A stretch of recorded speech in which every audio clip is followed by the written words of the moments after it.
Hi everyone, and welcome to today's General Hospital recap. As always, don't forget to subscribe so you don't miss any of our videos or recaps.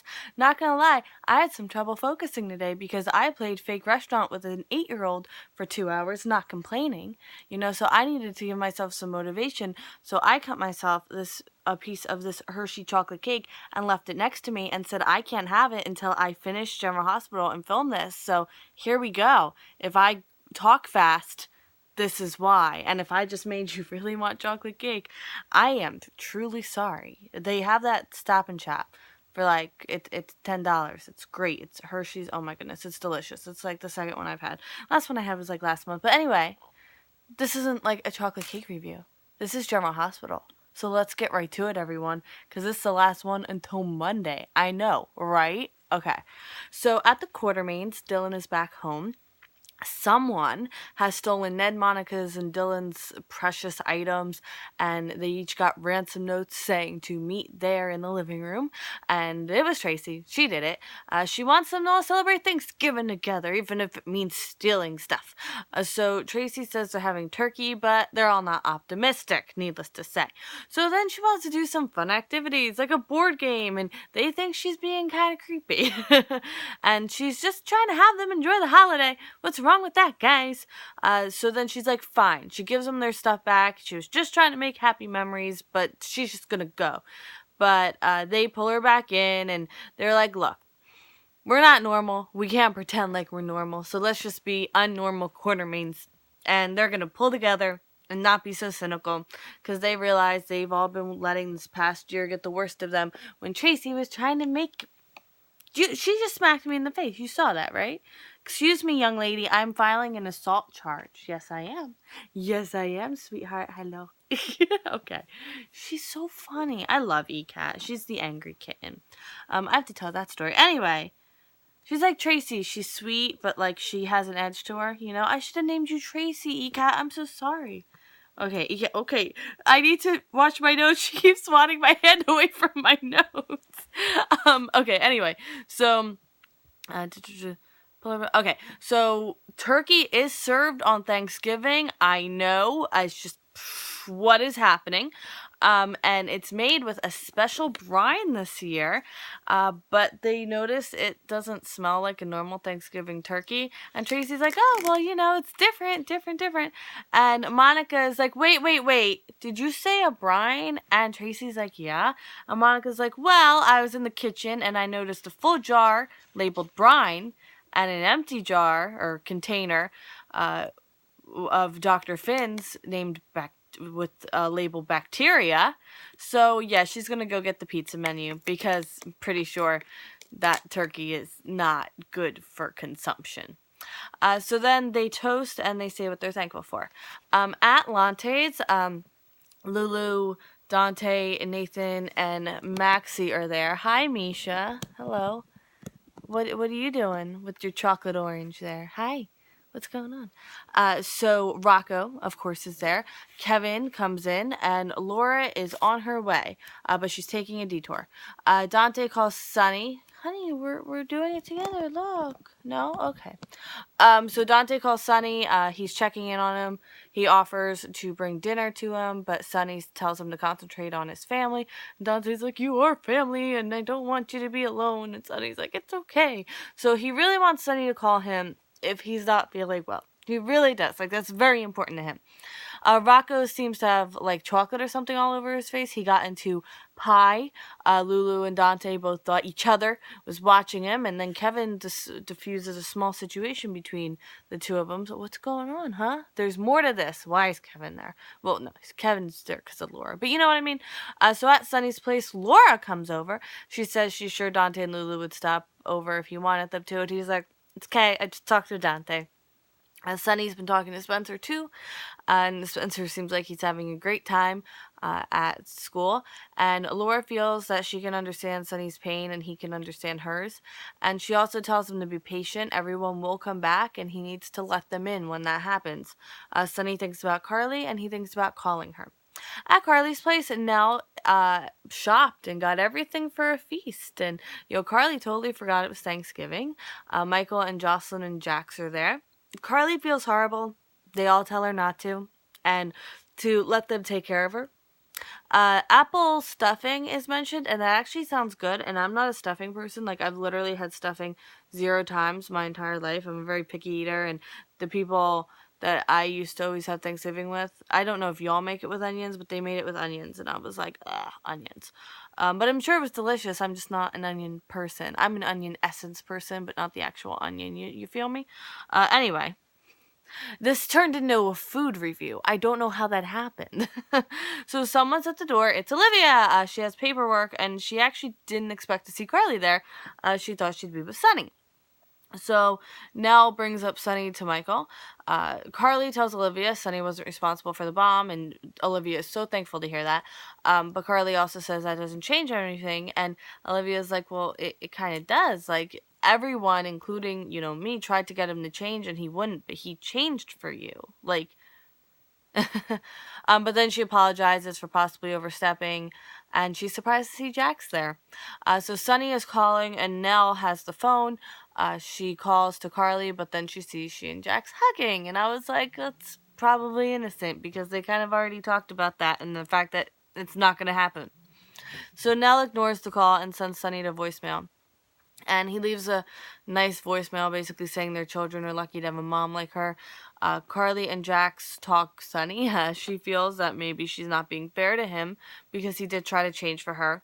And Nell overhears that. So she knows what Carly's feeling, And she takes her bag and starts up the stairs, and Michael stops her. So she says she made plans with a friend who's not feeling well this Thanksgiving, and, then heads out. But, are there 2 front doors? Because, where Olivia came in, that's the front door. So is Nell leaving through a garage? What? Or does that just, swing around so she can, go past Jackson Carly without going this way? I'm very confused about the layout of this house, basically. So this video is about food and architecture, a little bit of General Hospital. So Jax warns Carly about getting back with Sunny, possibly, her feelings of not hating him or not blaming him and then getting back together. Are they mutually exclusive? Do they overlap like a Venn diagram? What's happening here? So then they all go around and say what they're thankful for. When Carly looks at Jax, she sees Sunny, and she notices Nell's gone, and Michael says she had to go see someone. Back at Lulu and Dante's house, which is, again, gorgeous, there's a surprise, apparently, and Maxie thinks they're breaking up. Laura comes in, and, they don't want to tell anyone until Olivia gets there, but they finally decide they have to because Maxie has now just told the entire neighborhood that they're breaking up. Turns out they're getting married! Today! They're getting married today. Right now, surprise wedding. I was not ready for this. I'm not dressed for a wedding. I look like a cow. Literally. Come on, guys. Give me a heads up here.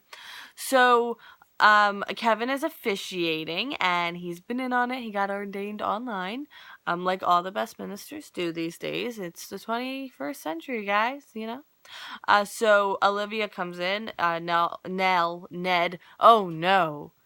Nell, they can't be on the same episode together. Ned calls her and apologizes for bailing, and Olivia's like, no, it's okay. Something's going on here, and I don't know what. So, the wedding starts. Lulu is wearing a maroon or maroon-ish dress. I can't be trusted with hues of color, but it was gorgeous. And it's another latte wedding, and I'm so happy. And, she vows, to protect their family, and he's like, I love you, and it's so beautiful, I guess the one silver lining to them getting divorced is they get to get married again. And I know that's not always how it happens, but it's latte, guys. And even though Olivia didn't know about the wedding, I still kind of expected her, after the vows were done, to run to the door and, usher all the aunts in so they could, enjoy, like she did with the first wedding, but, she was kind of prepared for that. But, I just kind of still expected, they're on hand, ready, whenever someone's getting married, Back at Sunny's, Nell shows up. So, what's she gonna do? Nothing good. At Jean's, the place where all the misfits go, apparently. Well, it's almost the season of misfits. You know that Rudolph one? The Island of Misfit Toys stuff? Yeah. I love Rudolph. We all know this. Do they have a Rudolph onesie? Okay, we're almost done. I just need to stay on topic for like 2 more minutes and I can do this. So Julian approaches Alexis. He asks her how much she's had to drink. She makes up ridiculous numbers. He asks for a straight answer. And she says he wouldn't know a straight answer if it held a knife to his throat. And honestly, I just told you all that whole anecdote in that much detail so I could give you that punchline because it was pretty boss. She tells him to get out of her space. He says he will as soon as he calls Sam to let her know. So Alexis isn't having it. She says she drove here. No. That's not what I wrote. She says he drove her to drink and it cost her everything and he's intent on stopping her downward spiral. So Alexis wants Sam left out of it. She feels like she's falling apart and Sam is happy and doesn't need to be troubled by this. She says, look, fine, you're right. I'm drinking more than usual. But I know that, you know? And she asks if they can keep it between the two of them and takes his hand. And I was like... So she says she'll talk to someone. He runs through some names, Jax, this, that, and the other thing. And says that she could even talk to him. And, honey, that's where you lost her. So she says she'd sooner die and throws his phone against the wall. L'chaim! Woo! She says... Well, no, she said... Okay, let me go back. Let me clarify something. She literally threw the phone, took her drink, and said, L'chaim, and, like, that actually happened. That wasn't just me celebrating her, you know, throwing the phone. That's something she did. And I realized after I did that if you watch this and you didn't get to see the episode, you wouldn't know that, and I would just seem like a jerk. So, there you go. So she says his children hate him, she hates him, and Ava would turn on him in a second. And Alexis, you know, she has friends and family who care about her, and she's gonna get her career back. And now, end scene. Are you ready? Strap in. Are you sitting? You should be sitting. And again, I said this a few videos ago, but if you're drinking something, just take a break until we're done with this end scene, because you're gonna spit your drink out, okay? I'm telling you that as a friend. So Lante is officially married again! Woo! The pizza has arrived at the Quartermains.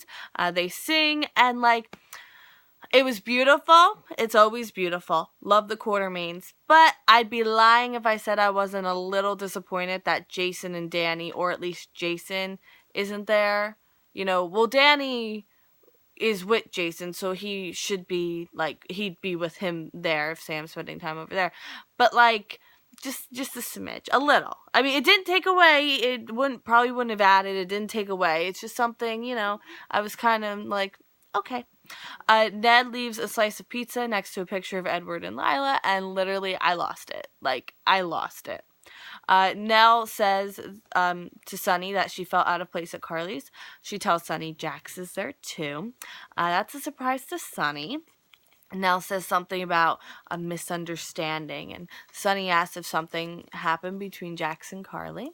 So Nell keeps saying enough just to keep him asking more questions. You know how you do that? Like, you're like, oh no, I shouldn't say anything. I mean, it wasn't this. And they're like, no, it wasn't what? Like, you know how, you know that game. You've played that game at least once in your life. We all have, at once in our life, played that little, you know, breadcrumb dropping game.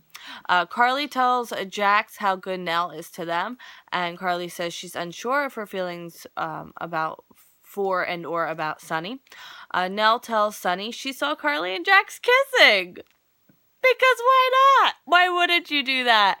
What is her, like, what's her end game? Like, what is she trying to do? Is she trying to, like, no, I'm uncomfortable with the 3 things I was thinking, so I'm not going to go there. But, like, is she in it for the money? Like, what's happening here? Like, does she think if she, like, breaks the family unit, she can extort money or something? Or embezzle and, like, then, sure. You know what I mean?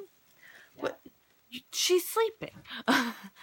So Julian asks a stranger if he can use his phone, and he says his companion has been overserved and is in no condition to drive, so he's going to call a cab.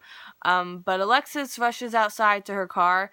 Julian runs after her, tells her not to drive, and gets in front of the car. Do you see where this is going? You see it, do you? Okay. So Alexis does that thing where, like, you think you're backing up and you're looking back and you hit the accelerator and you, like, go forward.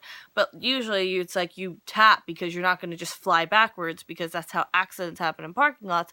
But since she's intoxicated, she just slams down on that accelerator and goes flying forwards. Remember when I said Julian standing in front of the car? Yeah. So she hits him bad. And she knows she hit him. And yeah, that's where we leave off until Monday. So what literally, I don't even know what to tell you guys. I really don't. But I'm gonna have my cake now, and I will see you Monday for more General Hospital. I hope you have a great Thanksgiving, however you celebrate. And if you don't, I hope you have a great long weekend. And if you are working a Black Friday shift, just know my thoughts, my feelings, everything is with you. I worked Black Friday 2011 at a clothing store. So, yeah, I feel you. I feel you hard. 11.5 hour shift, 30-minute lunch, 15-minute break scheduled. Yeah, I got you. I'm with you. You can do it. You will pull through. And if it's your first Black Friday working retail, you will survive. Just wear comfortable shoes. Not shoes you think are going to be comfortable and then aren't after 11.5 hours. Shoes you know are comfortable, and get extra insoles, and you switch them out throughout the day. You trust me, I wish I would have thought of that when I was working Black Friday, but now this has turned into a Black Friday survival retail video, and I'm not quite sure how that happened. But I'm going to let you go before I ramble any longer, and I hope you have an amazing weekend. I will see you Monday. Bye.